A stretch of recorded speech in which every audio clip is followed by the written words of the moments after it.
make a narrative as if like I'm scared of. I think Devin's a tremendous fighter. Do I think Devin Haney can beat me? Hell no. Hell no. Yeah. For me personally, I'm on a different level than everybody. Yeah. And when it comes down to boxing, because Devin, he's a boxer. It's on him. You know what I mean? It's on him. He knows that he's going to get this fade sooner or later. So it's only a matter of time. Obviously, we can't go down. You know, we can't go down to 135. So, you know, he would have to come up. And, you know, he can get this work anytime. He ready. I see greatness, man. I see greatness. Shakur practically beat him with one hand, man. That jab, man. Most important hand you have, man. You know? And he looked good doing it, sharp. You know what I mean? Distance. He did everything, man. Devin Haney isn't holding back. He's calling out Keyshawn Davis, daring him to sign the contract, and promising a dismantling so ruthless it'll leave fans across the nation on the edge of their seats, hearts pounding with every explosive moment. Mentioned Devin Haney. Okay. Devin Haney's probably, to me, I don't think it's hit its point yet, but I think in the next year or two it'll hit a point where it's like the world is gonna demand. You know what I'm saying? I can see the trajectory feels like it could meet like that. I would love this fight. But look, you gotta watch what you say with like, and this is not even Devin fault, because Devin is very respectful of my game and I'm respectful of his game. He's a good fighter. But his fans will clip and Yeah. twist and turn things into something that is not. So I try to be real careful on what I say. True. This is guy Jay on Twitter. He a big Haney fan. He be always clipping and changing stuff, Jay. Yeah, they gonna make a narrative as if like I'm scared of. I think Devin's a tremendous fighter. Do I think Devin Haney can beat me? Hell no. Keyshawn Davis and Devin Haney have ignited a fiery rivalry that's burned for years, a clash driven by pride, relentless competition, and the kind of tension that keeps fans across America glued to every move. Like he's a fucking stone cold killer who's just gonna go in there and try to knock me the fuck out. Yeah. He's gonna try to outbox me. I'm the greatest boxer. How do you... So that's how I feel about the fight. Yeah. But it all gotta make sense from a business standpoint. I don't like getting up here and negotiating against myself. And, for sure. But for me, I'm willing but to do make you the see fight it happen. as it being that could, you know, like we always said, the Four Kings, even though you wasn't a part of it, the whole plot is like at the end of the road, there's gonna be two guys left standing, and that's the big fight. Do you see that as that's potentially what that could be? I'm a bad motherfucker. Keyshawn Davis dropped a bombshell, claiming that facing a steroid user shifted his entire career perspective, and in the process, he painted Devin Haney as soft, sending shockwaves through fans and igniting debates across the nation. Those fights are not possible. Would you be more inclined just to move up to 140? Yeah, you know, if I can't get those fights next or it doesn't make sense for it to be next, I'll probably go to 140, test it out, see how I feel at the weight at 140, and then when the time is right, then, you know, I'll defend my belt at 135. We'll just see, though. I got to go back and talk with the team and see what makes the most sense. That's really... Keyshawn Davis has been unstoppable, proving his power with a crushing win over Jermaine Ortiz, and now the stage is set. He's locked in and coming for Devin Haney, leaving fans everywhere holding their breath for what's next. He didn't become undisputed, yet they didn't mention the franchise belt, which directly impacted Devin's career early on, right? And it seemed like, I was saying this on my live earlier, you tell me what you think about this, but it seems to me like there's a lot of people that have tried to block y'all ambition, right? Between you signed to the wrong company, you know, Loma not taking the Devin fight, Tio not taking the Devin fight, Rolly saying he just don't want to fight Devin. Do you see that? Like, how do you see that? You know, as far as like, people know you're ambitious, they know you want to be unified, they know you want to be undisputed, so they put all these obstacles up and they make it hard for you to achieve what you're trying to achieve. Absolutely. I think it's been historic in the way that they've done. Shakur Stevenson threw major praise at Keyshawn Davis, saying he's prepared his brother and countless others. But no one comes close to matching Keyshawn's elite level, sending fans buzzing with excitement and anticipation. So we must keep our composure and our patience and understand that it's part of the process you're that good. You know what I mean? We can't say it any other way. You know, they're running out of narratives. You know what I'm saying? And, it's what the people want to see. We don't never say, okay, well, this guy has done something wrong or he did bad business. So, we'll never do it. Obviously, when we go through negotiations and we spend time in there, whether it's put something together for Richard Hitchinson, for him to come back later and to say, I want that fight. Well, when we were trying to make the fight, we couldn't. You didn't want to negotiate. You went somewhere else. When we were negotiating with Shakur Stevenson, instead of him negotiating with us, he said that he's going to go. Tomir Smalls weighed in on the simmering tension between Devin Haney and Keyshawn Davis, highlighting how timing and readiness can make or break a fight. He recalled Keyshawn calling out Devin early in his career, even when Devin was just 5-0, suggesting Keyshawn might not have been fully ready at that moment. For Smalls, it was a reminder that experience and season matter.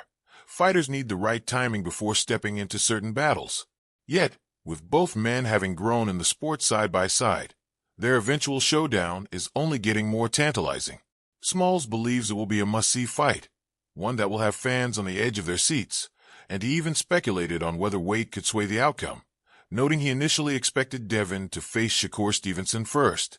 No matter what, Smalls sees this clash as inevitable, thrilling, and impossible to ignore. I feel like Shakur, just like Crawford was with me, Shakur has the ability to pass Terrence Crawford. Listen up. Now, not in the sense of becoming 3-time undisputed and, going up to, that many weight classes. Not from that standpoint. He already has 4 weight classes. Crawford is a 5-weight division champion. But in the sense of having the opportunities that Crawford didn't have.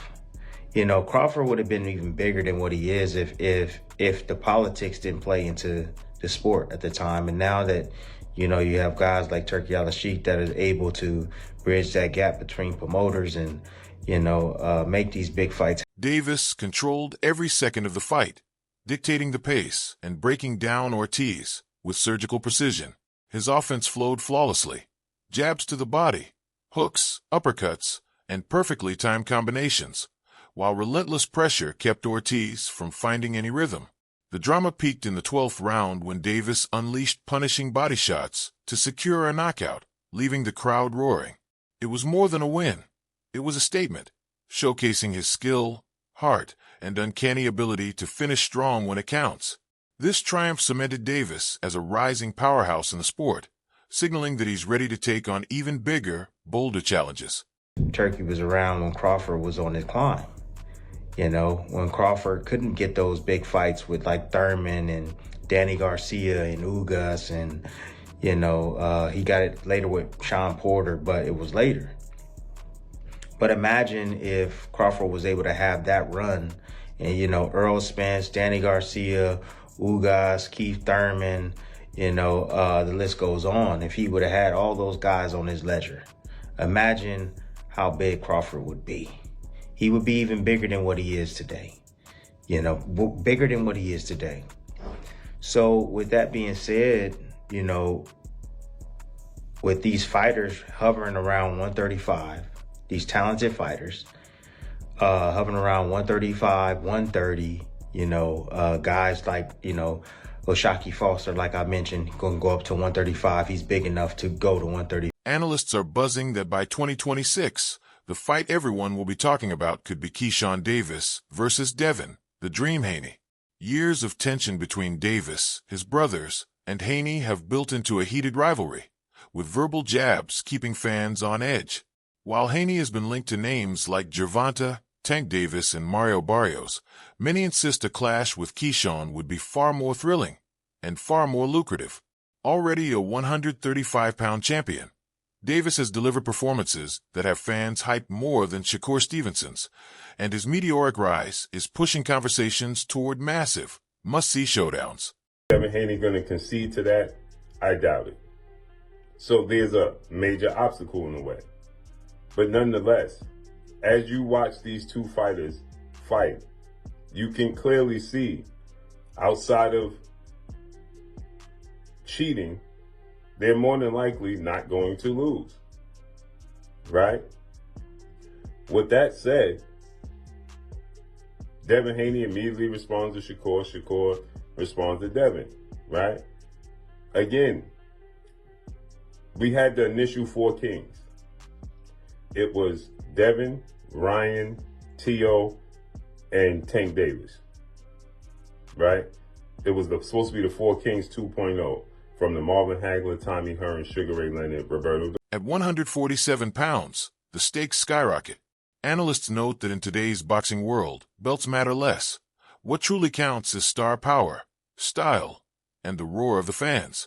Davis brings Olympic pedigree, razor-sharp skills, and relentless pressure, while Haney counters with technical brilliance and championship experience.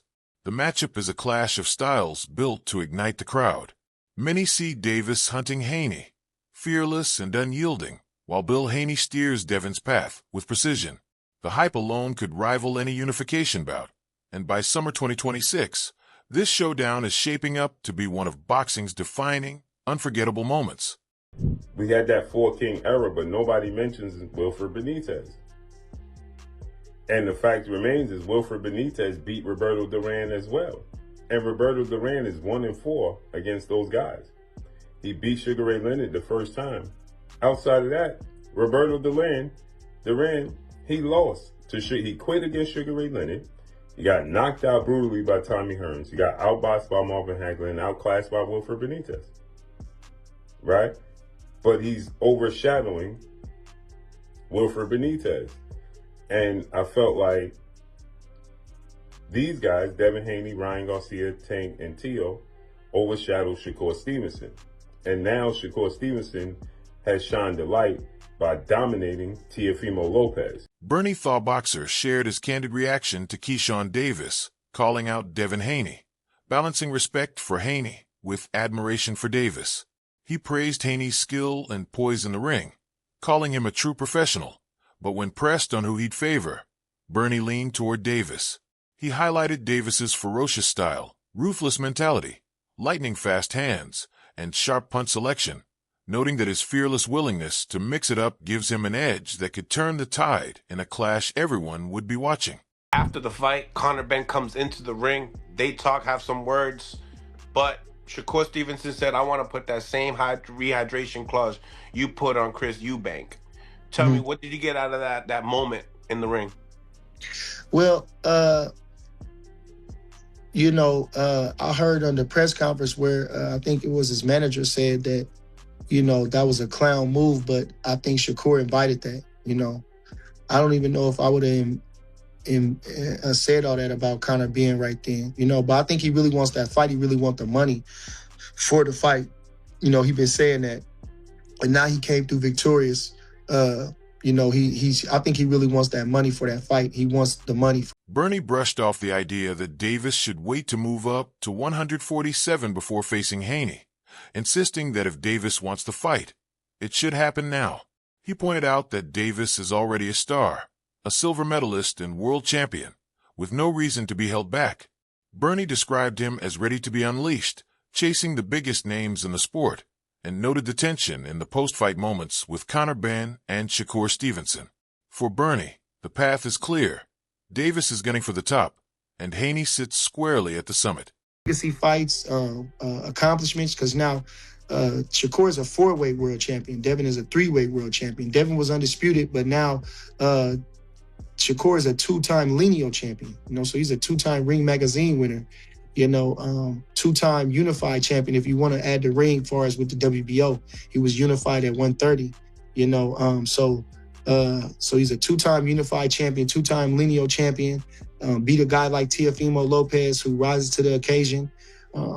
Had a close fight with George Kambosos. You can make a claim that he was fighting out of frustration or out of emotion, you know, and that was it. He was in his prime too, you know. Josh Taylor seemed to be drained at 140, not taken away from Devin, but he was already moving up to 47, they were saying. You know, Lomachenko was a little older and small. Analysts are buzzing that a showdown between Devin Haney and Keyshawn Davis could be one of boxing's most electrifying matchups. Haney's recent social media response, signaling he's ready for Davis, has fans fired up. Davis boasts an undefeated 14-0 record with 10 knockouts, while Haney's 34 wins, 15 by KO, showcase his experience and volume. Haney holds a slight physical edge at 5 feet 9 inches with a 72-inch reach, versus Davis at 5 feet 8 inches with 70-inch reach. But Davis's raw power keeps the conversation alive. While Haney excels in defense, his jab, and distance control, Davis's aggression and punching strength promise fireworks. After Davis's dominating win over Jermaine Ortiz, fans and analysts alike see this as a tactical clash where skill, strategy, and power collide in a fight everyone will be watching. But I see greatness, man. I see greatness. Shakur practically beat him with one hand, man. That jab, man. Most important hand you have, man. You know? And he looked good doing it, sharp. You know what I mean? Distance. He did everything, man. He did everything right, man. A lot of people thought it would be a tough fight because Teal's athletic, Teal was experienced, he's fought on a high level. Mm-hmm. And, you know, they were critical of Shakur. Oh, he ain't fought nobody, and this and that. Yeah. He made Teal look like everybody else. Made him look like an amateur. Made him look like an amateur. Yes. Now, technically, what did you see? Right? Where did Teal go wrong in that fight? Where he did what wrong? Yeah. Fighting Shakur. That's where he went wrong. Fighting Shakur. I knew he just running his mouth. He just was talking, man. I knew that from the beginning, even the time when he... Greg Hackett offered an insightful breakdown of Keyshawn Davis's performance against Jermaine Ortiz, spotlighting the strategy and discipline that set him apart. He noted that in camp, Khan and Davis knew Ortiz thrives when he can establish his rhythm and control the pace. By maintaining relentless pressure, Davis never let Ortiz find his groove, keeping him off balance from start to finish. I stopped it too, but Shakur hurt his left hand. His left hand was hurt. If you notice, he was using that jab a lot. Yeah, jab and then the you know what I mean? And he threw the left hand every now and then. Because I was screaming out. Everybody said they heard me in Philly. Yo, we could hear you on the TV. Yo. Yeah. That's my young buck. You know what I mean? And I was telling him, throw that straight left hand. Then I noticed when he did throw it, he wasn't throwing it real hard. You know what I mean? Mm-hmm. You know what I mean? But he looked spectacular, man. You know what I mean? You can't ask for nothing more, man. And with me, I don't care about what people say, man. They always want to talk about you and say, oh, he should have did this, should have did that. He did everything that he was supposed to do, and he did it right. Hackett couldn't stop raving about how Keshin orchestrated his attack. Body jabs, right hands dropping like stairs, hooks and uppercuts, all driving forward with unstoppable force. That relentless pressure rattled Ortiz, keeping him off balance and denying him the chance to set up his usual moves. Hackett was especially struck by Keshin's timing, astonishing for someone coming off a layoff and stepping up a division. Many thought that sharpness would fade first, but from the opening bell, Keshin's precision was deadly. Ortiz, a rhythm fighter, thrives on pacing, yet Keshin and Khan never let him breathe. Even with a clear lead in the later rounds, Keshin hunted the stoppage, refusing to ease up, his relentless pressure and pinpoint timing gradually wearing Ortiz down. Hackett's breakdown captured it all. Keshin wasn't just winning, he was dominating, and every fan could feel the intensity of that fight. Totally sparks my interest for Shakur Stevenson is this guy right here, Devin Haney. Look at them, they're the same size. Obviously, Devin's moved up to 147. Shakur demands a catch weight. We'll see if Devin goes for the bait because I think Shakur Stevenson, there's no doubt about it. He has the skills to compete at 147 to be 5 weight division champion. I feel like that's a wrap for today's video. Make sure you stay locked in because you won't want to miss what's coming next.